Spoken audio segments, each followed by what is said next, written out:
ಯಶ್ ಅವರ toxic cinema ಚಿತ್ರತಂಡದವರ ಮೇಲೆ big shock ಇದು. ಸಿನಿಮಾ ತಂಡದ ಮೇಲೆ ಎಫ್ಐಆರ್ ಅನ್ನು ದಾಖಲು ಮಾಡಿದೆ ಅರಣ್ಯ ಇಲಾಖೆ. ಟಾಕ್ಸಿಕ್ ಸಿನಿಮಾಗಾಗಿ ಮರಗಳ ಮಾರಣ ಹೋಮ ಮಾಡಿದ್ರು ಅಂತಕ್ಕಂಥ ಹಿನ್ನೆಲೆ ಎಫ್ಐಆರ್ ಆಗಿದೆ. ಕೆವಿನ್ ಸಂಸ್ಥೆ ಅಂದರೆ KVN ಸಂಸ್ಥೆ, Canara bank general manager permission ಕೊಟ್ಟಿದ್ದು ಮತ್ತು HMT ಜನರಲ್ ಮ್ಯಾನೇಜರ್ ವಿರುದ್ಧ ಎಫ್ಐಆರ್ ಅನ್ನು ದಾಖಲು ಮಾಡಲಾಗಿದೆ.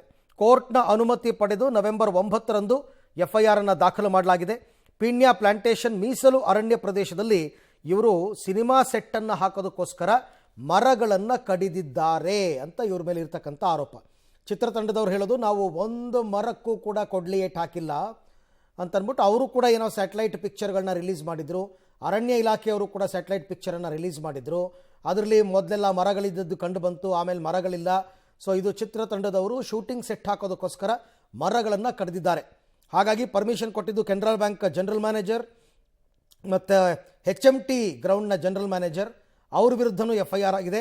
KVN ಸಂಸ್ಥೆ ಅಂದರೆ ಈ ಸಿನಿಮಾ ಪ್ರೊಡ್ಯೂಸ್ ಮಾಡ್ತಾ ಇರ್ತಕ್ಕಂಥ KVN ಸಂಸ್ಥೆ ವಿರುದ್ಧ ಕೂಡ ಈಗ ಎಫ್ಐಆರ್ ಅನ್ನು ದಾಖಲು ಮಾಡಲಾಗಿದೆ. ಪ್ರಾಥಮಿಕ ತನಿಖೆಯಲ್ಲಿ ಮರಗಳನ್ನು ಕಡಿದಿರ್ತಕ್ಕಂಥದ್ದು ಮೇಲ್ನೋಟಕ್ಕೆ ಗೊತ್ತಾಗ್ತಾ ಇದೆ. ಹಾಗಾಗಿ ಇದ್ರ ಬಗ್ಗೆ ಇನ್ ಡೀಟೇಲ್ ತನಿಖೆ ಆಗಬೇಕು. ಸೊ ಮೊದಲಿಗೆ ಎಫ್ಐಆರ್ ಅನ್ನು ಮಾಡ್ಕೋತಾರೆ. ಎಫ್ಐಆರ್ ಅನ್ನು ಮಾಡಿದ ನಂತರ ಇವರೆಲ್ಲರಿಗೂ ಕೂಡ ಯಾರ್ಯಾರ ಮೇಲೆ ಎಫ್ಐಆರ್ ಆಗಿದೆ ಎಲ್ಲರಿಗೂ ಕೂಡ ನೋಟಿಸ್ ಕೊಟ್ಟು ವಿಚಾರಣೆ ಕರೆದು ತನಿಖೆ ಮಾಡ್ತಾರೆ. ಮರಗಳನ್ನು ನಿಜಕ್ಕೂ ಕೂಡ ಕಡಿದಿರೋದು ಹೌದಾ ಇಲ್ವಾ ಇವೆಲ್ಲ ಗೊತ್ತಾಗಬೇಕಲ್ಲ. ಹಾಗಾಗಿ ಅರಣ್ಯ ಇಲಾಖೆ ಆ ಸ್ಪಾಟ್ಗೆ ಖುದ್ದು ಅರಣ್ಯ ಸಚಿವ ಈಶ್ವರ್ ಖಂಡ್ರೆ ಅವರೇ ಭೇಟಿ ಕೊಟ್ಟಿದ್ರು. ಅವತ್ತು ಭೇಟಿ ಕೊಟ್ಟು ಚಿತ್ರತಂಡದವ್ರ ಜೊತೆ ಮಾತುಕತೆ ಆಡಿ ಆಮೇಲೆ ಅವರೇ ಹೇಳಿದ್ದು ಹೌದು ಇವರು ಮರಗಳನ್ನ ಕಡಿದಿದ್ದಾರೆ ಅಂತ. ಅಲ್ಲಿ ನೋಡ್ತಾ ಇದ್ದೀರಾ ದೃಶ್ಯದಲ್ಲಿ ಈಶ್ವರ್ ಖಂಡ್ರೆ ಅವರು ಚಿತ್ರತಂಡದವ್ರ ಜೊತೆ ಅಲ್ಲಿ ಮಾತನಾಡ್ತಾ ಇರೋದು, ಸ್ಪಾಟ್ ವಿಸಿಟ್ ಮಾಡಿದರು. ಅವ್ರಿಗನ್ಸಿದೆ ಹೌದು ಇವರು ಮರಗಳನ್ನ ಕಡಿದಿದ್ದಾರೆ ಅಂತ. ಹಾಗಾಗಿ ಎಫ್ಐಆರ್ ಮಾಡಿದ್ದಾರೆ.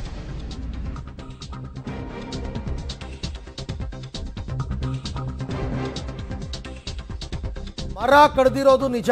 ಮರ ಕಡಿದವರ ಮೇಲೆಯೇ ನಾವು ಎಫ್ಐಆರ್ ಅನ್ನು ದಾಖಲು ಮಾಡಿದ್ದೀವಿ.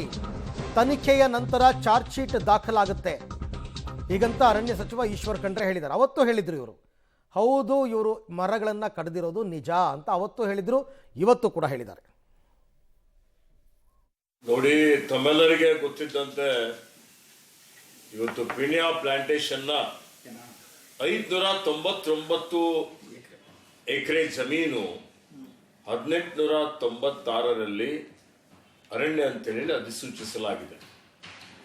1901ರಲ್ಲಿ ಮೈಸೂರು ಗೆಜೆಟ್ನಲ್ಲಿ ಇದು ಮೀಸಲು ಅರಣ್ಯ ಅಂತೇಳಿ ಘೋಷಣೆ ಮಾಡಲಾಗಿದೆ. ಇವತ್ತೇನು ಇದರಲ್ಲಿ ಸುಮಾರು 443 ಎಕರೆ ಜಮೀನು ಅಂದು 60ರ ದಶಕದಲ್ಲಿ ಇವತ್ತು HMTಗೆ ದಾನದ ರೂಪದಲ್ಲಿ ನೀಡಲಾಗಿದೆ. ದಾನದಲ್ಲಿ ನೀಡಲಿ ಅಥವಾ ಯಾವುದೇ ರೀತಿಯಲ್ಲಿ ಅರಣ್ಯ ಇಲಾಖೆಗೆ ಸಂಬಂಧಪಟ್ಟಂಥದ್ದು, ಅರಣ್ಯ ಇಲಾಖೆಗೆ ಸೇರಿದಂಥ ಜಮೀನು ಡಿನೋಟಿಫೈ ಮಾಡದೆ ಅಥವಾ ಡಿರಿಸರ್ವ್ ಮಾಡದೆ ಅದು ಮಾರಾಟ ಮಾಡುವಂತಿಲ್ಲ, ಅದು ದಾನ ಕೊಡುವಂತಿಲ್ಲ, ಹಸ್ತಾಂತರ ಮಾಡುವಂತಿಲ್ಲ. ಇಂಥವು ಇದ್ರ ಬಗ್ಗೆ ಸರ್ವೋಚ್ಚ ನ್ಯಾಯಾಲಯ ಪದೇ ಪದೇ ತನ್ನ ತೀರ್ಪಿನಲ್ಲಿ ಇವತ್ತು ತಿಳಿಸಿದೆ. ಸರ್ವೋಚ್ಚ ನ್ಯಾಯಾಲಯದ ಆದೇಶದ ಪ್ರಕಾರ ಇವತ್ತು ಇಡೀ ದೇಶದಲ್ಲಿ ಒಂದು ಕಾಯ್ದೆ ಇದೆ, once A forest is always A forest. ಅರಣ್ಯ ಅಂತೇಳಿ ಒಂದು ಸಲ ಘೋಷಣೆ ಆದ್ಮೇಲೆ ಅದು ಯಾವಾಗಲೂ ಅರಣ್ಯ ಅಂತೆ ಉಳಿತದೆ ಅನ್ನುವಂಥದ್ದು ಎಲ್ಲರಿಗೂ ಮಾಹಿತಿನೂ ಇದೆ. ಈಗ ಇವತ್ತು HMT ಅವರು ಅವರಿಗೆ ಕೈಗಾರಿಕೆ ನಿರ್ಮಾಣ ಮಾಡಲಿಕ್ಕೆ, ಸ್ಥಾಪನೆ ಮಾಡಲಿಕ್ಕೆ, ಅಲ್ಲಿ ಉದ್ಯೋಗ ಸೃಷ್ಟಿ ಮಾಡಲಿಕ್ಕೆ ಕೊಟ್ಟಂತಹ ಜಮೀನು ಇವತ್ತು ರಿಯಲ್ ಎಸ್ಟೇಟ್ ತರ ಪರಿವರ್ತನೆ ಮಾಡಿ ಅವರೇನು ಈಗಾಗಲೇ ಸುಮಾರು ಈ ಬಗ್ಗೆ ಮತ್ತಷ್ಟು ಮಾಹಿತಿ ನನ್ನ ಕೊಲೀಗ್ ರವೀಶ್ ಅವರಿಂದ ಪಡ್ಕೊಂಡ. ರವೀಶ್, ಈಶ್ವರ್ ಖಂಡ್ರೆ ಅವ್ರು ಹೇಳೋ ಪ್ರಕಾರ ಮರವನ್ನು ಕಡಿದಿರೋದು ನಿಜ, ನಾನೇ ಸ್ಪಾಟ್ ವಿಸಿಟ್ ಮಾಡಿದ್ದೆ ಅಂತ ಹೇಳ್ತಾ ಇದ್ದಾರೆ. ಸೊ ಹಾಗಾಗಿ ಈಗ ಎಫ್ಐಆರ್ ದಾಖಲು ಮಾಡಿದ್ದಾರೆ. ಮುಂದೇನು ಪ್ರಕ್ರಿಯೆಗಳು ಅಂತ ಅರವಿಂದ್, ಪ್ರಮುಖವಾಗಿರ್ತಕ್ಕಂಥದ್ದು ಕೋರ್ಟ್ ಮುಂದೆಯೂ ಕೂಡ ಅನುಮತಿಯನ್ನು ಪಡೆಯುವಂಥ ಸಂದರ್ಭದಲ್ಲಿ ಪ್ರಾಥಮಿಕ ವರದಿ ಏನಿತ್ತು, ಪ್ರಾಥಮಿಕ ವರದಿಯಲ್ಲೂ ಕೂಡ ಅದನ್ನೇ ಹೇಳಿರ್ತಕ್ಕಂಥದ್ದು. ಅಂದರೆ ಮರ ಕಡಿದಿದ್ದಾರೆ ಆ ಜಾಗದಲ್ಲಿ, ಮೀಸಲು ಅರಣ್ಯ ಪ್ರದೇಶ ಅದು, ಅಂದರೆ ಸರ್ವೆ ನಂಬರ್ 2 ಏನಿದೆ ಆ ಒಂದು ಪೀಣ್ಯ ಪ್ಲಾಂಟೇಶನ್ ಇದರಲ್ಲಿ ಕಡಿದಿರೋದು ನಿಜ ಅಂತ ಕೂಡ ಪ್ರಾಥಮಿಕವಾಗಿ ತನಿಖೆ ನಡೆಸಿದಂಥ ಸಂದರ್ಭದಲ್ಲಿ ಬಂದಿದೆ.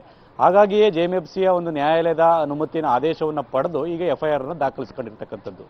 ಅಂದ್ರೆ ಪ್ರಮುಖವಾಗಿ ಆ ಒಂದು FIR ಅನ್ನ ದಾಖಲಿಸುವಂತಹ ಸಂದರ್ಭದಲ್ಲಿ ಎಲ್ಲೋ ಒಂದ್ ಕಡೆ ಮರ ಕಡ್ದಿದ್ದಾರೆ, ಯಾರು ಕಡ್ದಿದ್ದಾರೆ ಅನ್ನೋದು ಗೊತ್ತಾಗಬೇಕಾಗತ್ತೆ ಅಂತಲೂ ಕೂಡ ಒಂದು ರೀತಿಯಲ್ಲಿ ಸ್ಪಷ್ಟಪಡಿಸ್ತಾ ಇದ್ದಾರೆ. ಆ ಕಾರಣಕ್ಕೋಸ್ಕರವಾಗಿಯೇ ಆ ತನಿಖೆಯನ್ನು ನಡೀತೆ, ತನಿಖೆ ಆದ ಬಳಿಕ ಎಲ್ಲವೂ ಕೂಡ ಒಂದು ರೀತಿಯಲ್ಲಿ ಹೊರಗಡೆ ಬರುತ್ತೆ ಅಂತಲೂ ಕೂಡ ಈಶ್ವರ್ ಖಂಡ್ರೆ ಅವರು ಹೇಳಿರ್ತಕ್ಕಂಥದ್ದು.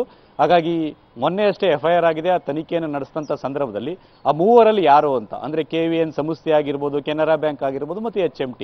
ಅಂದ್ರೆ HMT ಕೆನರಾ ಬ್ಯಾಂಕ್ ಅವ್ರಿಗೆ ಹ್ಯಾಂಡ್ ಓವರ್ ಮಾಡಬೇಕಾದ್ರೆ ಏನಾದರೂ ಆ ಪ್ರದೇಶದಲ್ಲಿ ಎಲ್ಲ ಚೆನ್ನಾಗಿ ಸಂಪಾಗಿ ಮರಗಳು ಬೆಳೆದಿತ್ತು, ಅಥವಾ ಕೆನರಾ ಬ್ಯಾಂಕ್ನವರು KVN ಸಂಸ್ಥೆಗೆ ಕೊಡಬೇಕಾದ್ರೆ ಒಂದು ರೀತಿ ಸೊಂಪಾಗಿ ಮರಗಳೆಲ್ಲವೂ ಕೂಡ ಬೆಳೆದಿತ್ತು, ಅದನ್ನು ಯಾರು ಕಟ್ ಮಾಡಿದ್ರು, ಈ ರೀತಿಯ ತನಿಖೆ ಆಗಬೇಕಾಗತ್ತೆ. ಆ ಕಾರಣಕ್ಕೋಸ್ಕರವಾಗಿಯೇ ಮೂವರ ಒಂದು ಸಂಸ್ಥೆಯ ವಿರುದ್ಧವೂ ಕೂಡ ಒಂದು ರೀತಿಯಲ್ಲಿ FIR ಮಾಡಿರ್ತಕ್ಕಂಥದ್ದು.